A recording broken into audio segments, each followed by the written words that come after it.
Aparajith YouTube நேயர்களுக்கு வணக்கம். மனிதர்களாகிய நாம் வாழ்வில் என்றும் பொறுமையாக இருப்போம், பொறுப்புடனும் இருப்போம். இதில் நாம் பார்க்கப் போவது குழந்தைகளுக்கான திருக்குறள் கதை மற்றும் வாழ்க்கை பாடம்.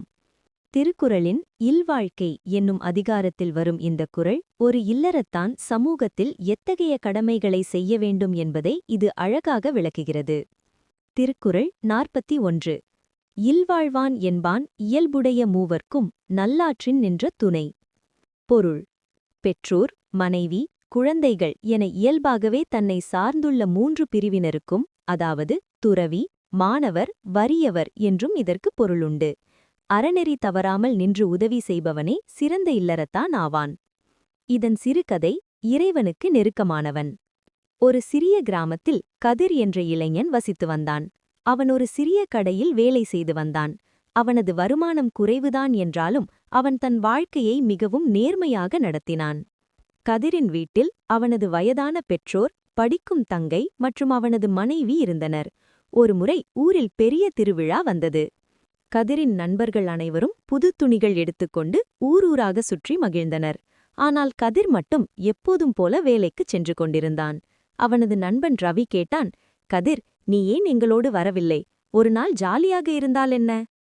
அதற்கு கதிர் சிரித்துக்கொண்டே சொன்னான், "ரவி, எனக்கு ஜாலியாக இருக்க ஆசைதான். ஆனால் என் அப்பாவுக்கு மருந்து வாங்க வேண்டும், என் தங்கை பள்ளிக்குச் செல்ல புத்தகம் வாங்க வேண்டும், என் மனைவியின் தேவைகளையும் கவனிக்க வேண்டும். நான் ஆடம்பரமாக செலவு செய்வதை விட என் குடும்பத்தை நல்ல முறையில் வழிநடத்துவதில்தான் எனக்கு மகிழ்ச்சி." ஒருமுறை அந்த ஊருக்கு ஒரு பெரிய ஞானி வந்தார்.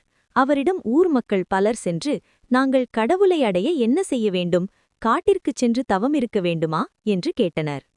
அப்போது அந்த ஞானி கதிரை சுட்டிக்காட்டி, "இந்த இளைஞனை பாருங்கள். அவன் எங்கும் ஓடவில்லை. தன் வீட்டிலுள்ள பெரியவர்களையும் தன்னை சார்ந்தவர்களையும் அறநெறியில் நின்று தாங்குகிறான். தன்னை சார்ந்தவர்களை கைவிடாமல் அவர்களுக்கு நல்ல துணையாக இருப்பவன் எவனோ அவனே இறைவனுக்கு நெருக்கமானவன்" என்றார். கதிரின் பொறுமையையும் கடமையையும் கண்டு நண்பர்கள் வியந்தனர். தன் குடும்பத்தை காப்பதே ஒருவனின் முதல் அறம் என்பதை அன்று அனைவரும் உணர்ந்தனர். மேலும் இதுபோல் மற்றொரு திருக்குறள் கதைகளுடன் மீண்டும் இந்த சேனல் வழியாக நாம் சந்திப்போம். எனவே இந்த சேனலை சப்ஸ்கிரைப் செய்யவும் மற்றவர்களுக்கும் பகிரவும். நன்றி, வணக்கம்.